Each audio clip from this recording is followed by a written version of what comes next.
Mais qui a inventé le mot Brexit? Brexit, contraction de Britain, Grande-Bretagne, et exit, sortie. Un terme apparu il y a quelques années à peine, faisant référence à la sortie de la Grande-Bretagne de l'Union européenne, effective à partir de ce 1er février 2020. Mais quelle est l'origine du mot Brexit? Qui l'a inventé? Pourquoi une diffusion aura rapide dans les médias? Quel dérivé a-t-il engendré? Une chose est certaine, Brexit est déjà un dérivé de Grexit. En pleine crise de la dette publique grecque, l'hypothèse d'une exclusion de la Grèce de la zone euro fait surface. Nous sommes en 2012 et William Butlé, économiste en chef au sein de l'entreprise financière Citigroup, crée le néologisme. C'est ce que rapportent certaines sources, comme Euronet, à partir d'une minute 20. En clair, Grexit signifie sortie de la Grèce de la zone euro. Un mot valise qui va en engendrer d'autres, sur l'ensemble du continent. Lesquels? Celui qui restera dans l'histoire, c'est Brexit. Le 23 juin 2016, les Britanniques votent majoritairement en faveur d'une sortie, cette fois volontaire, de la Grande-Bretagne de l'Union européenne. Les eurosceptiques ont gagné, mais il faudra près de 4 ans pour une sortie effective. Lors de la campagne précédant le référendum, le terme Brexit fait non seulement son apparition, mais se popularise au-delà des frontières. Mais qui est à l'origine du terme Brexit? Deux hypothèses s'affrontent. La première, celle du British Influence Group, un groupe de réflexion en faveur du maintien de la Grande-Bretagne au sein de l'UE. C'est la plus crédible, et c'est d'ailleurs écrit sur la page de présentation du groupe. Influence Group a été fondé par le directeur Peter Wilding, auteur de Annex, et auteur du mot Brexit en 2012. Dans une interview à Ski en décembre 2018, Peter Wilding, ancien responsable média du Parti conservateur, explique longuement l'origine du terme. J'avais écrit un article qui disait « À moins qu'une vision claire ne soit avancée au sujet de la Grande-Bretagne, qui veut faire pression sur l'Europe pour obtenir son marché unique, alors le terme porte-manteau Grexit sera suivi d'un autre triste mot Brexit ». Quelques mois plus tard, les responsables du dictionnaire Oxford le contactent et lui annoncent que Brexit est le mot de l'année 2016. L'autre scénario, c'est celui avancé par le journal espagnol El País en octobre 2019, relayé par la presse française. L'ancien président français de 1974 à 1981, Valéry Giscard d'Estaing aurait créé le mot. Un raccourci en fait. VGE, 93 ans aujourd'hui, a rédigé l'article dans le projet de constitution européenne permettant à un État membre de quitter l'UE, rappelle le journal Les Échos. À l'époque, le projet de constitution se plante suite au rejet des Français par référendum. Mais l'article est conservé dans le nouveau traité. C'est moi qui ai inventé le Brexit, explique VGE, cité par El País. Comprenez, le concept de sortie de l'Union, pas le terme.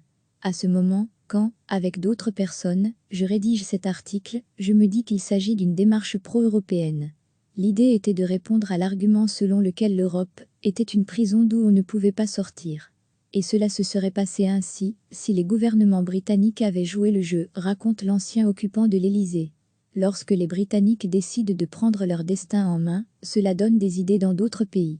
Lors de la présidentielle française de 2017, les candidats eurosceptiques s'emparent du sujet.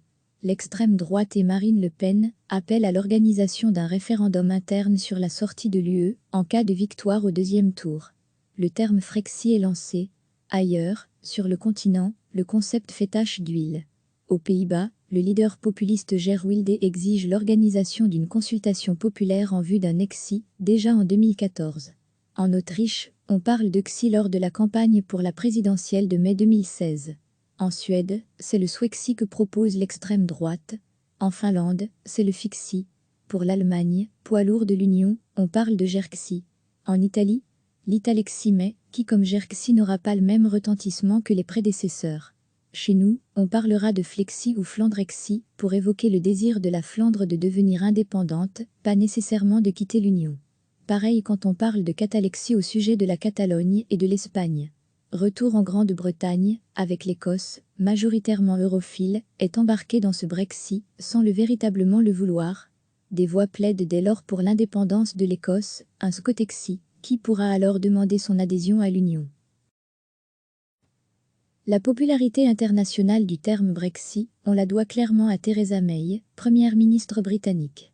Elle succède à David Cameron en 2016, lorsque celui-ci démissionne après le référendum sur la sortie de l'Union européenne. Theresa May, Parti conservateur. est chargé de mener les discussions avec les autres États membres de l'Union afin d'organiser au mieux le Brexit. Ce mot reviendra alors régulièrement dans sa bouche, lors de conférences de presse, au Parlement britannique, elle fera sienne une formule choc. Breximent Brexit, le Brexit signifie le Brexit. En clair, le Brexit sera réalisé, la Grande-Bretagne ne tentera pas de revenir au sein de l'UE. Euronet réalisera une compilation de ces désormais légendaires sorties médiatiques autour du Brexit. Recevez chaque matin l'essentiel de l'actualité. Brexit, contraction de Britain, Grande-Bretagne, et exit, sortie. Un terme apparu il y a quelques années à peine, faisant référence à la sortie de la Grande-Bretagne de l'Union européenne, effective à partir de ce 1er février 2020. Mais quelle est l'origine du mot Brexit? Qui l'a inventé? Pourquoi une diffusion aura rapide dans les médias? Quel dérivé a-t-il engendré? Une chose est certaine, Brexit est déjà un dérivé de Grexit. En pleine crise de la dette publique grecque, l'hypothèse d'une exclusion de la Grèce de la zone euro fait surface. Nous sommes en 2012 et William Butlé, économiste en chef au sein de l'entreprise financière Citigroup, crée le néologisme. C'est ce que rapportent certaines sources, comme Euronet, à partir d'une minute 20. En clair, Grexit signifie sortie de la Grèce de la zone euro. Un mot valise qui va en engendrer d'autres, sur l'ensemble du continent. Lesquels? Celui qui restera dans l'histoire, c'est Brexit.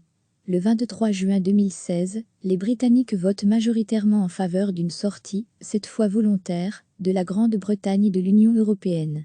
Les eurosceptiques ont gagné, mais il faudra près de 4 ans pour une sortie effective. Lors de la campagne précédant le référendum, le terme Brexit fait non seulement son apparition, mais se popularise au-delà des frontières. Mais qui est à l'origine du terme Brexit? Deux hypothèses s'affrontent. La première, celle du British Influence Group, un groupe de réflexion en faveur du maintien de la Grande-Bretagne au sein de l'UE. C'est la plus crédible, et c'est d'ailleurs écrit sur la page de présentation du groupe. Influence Group a été fondé par le directeur Peter Wilding, auteur de Annex, et auteur du mot Brexit en 2012. Dans une interview à Sky en décembre 2018, Peter Wilding, ancien responsable média du Parti conservateur, explique longuement l'origine du terme. J'avais écrit un article qui disait « À moins qu'une vision claire ne soit avancée au sujet de la Grande-Bretagne, qui veut faire pression sur l'Europe pour obtenir son marché unique, alors le terme porte-manteau Grexit sera suivi d'un autre triste mot Brexit. » Quelques mois plus tard, les responsables du dictionnaire Oxford le contactent et lui annoncent que Brexit est le mot de l'année 2016. L'autre scénario, c'est celui avancé par le journal espagnol El País en octobre 2019, relayé par la presse française. L'ancien président français de 1974 à 1981, Valéry Giscard d'Estaing aurait créé le mot. Un raccourci en fait. VGE, 93 ans aujourd'hui, a rédigé l'article dans le projet de constitution européenne permettant à un État membre de quitter l'UE, rappelle le journal Les Échos. À l'époque, le projet de constitution se plante suite au rejet des Français par référendum. Mais l'article est conservé dans le nouveau traité. C'est moi qui ai inventé le Brexit, explique VGE, cité par El País. Comprenez, le concept de sortie de l'Union, pas le terme. À ce moment, quand, avec d'autres personnes, je rédige cet article, je me dis qu'il s'agit d'une démarche pro-européenne. L'idée était de répondre à l'argument selon lequel l'Europe était une prison d'où on ne pouvait pas sortir. Et cela se serait passé ainsi, si les gouvernements britanniques avaient joué le jeu, raconte l'ancien occupant de l'Élysée. Lorsque les Britanniques décident de prendre leur destin en main, cela donne des idées dans d'autres pays. Lors de la présidentielle française de 2017, les candidats eurosceptiques s'emparent du sujet. L'extrême droite et Marine Le Pen appellent à l'organisation d'un référendum interne sur la sortie de l'UE en cas de victoire au deuxième tour. Le terme Frexit est lancé. Ailleurs, sur le continent, le concept fait tache d'huile. Aux Pays-Bas, le leader populiste Geert Wilders exige l'organisation d'une consultation populaire en vue d'un exit, déjà en 2014. En Autriche, on parle d'exit lors de la campagne pour la présidentielle de mai 2016. En Suède, c'est le Swexit que propose l'extrême droite. En Finlande, c'est le Fixit. Pour l'Allemagne, poids lourd de l'Union, on parle de Jerxit. En Italie, l'Italexit mais, qui comme Jerxit n'aura pas le même retentissement que les prédécesseurs. Chez nous, on parlera de Flexit ou Flandrexit pour évoquer le désir de la Flandre de devenir indépendante, pas nécessairement de quitter l'Union.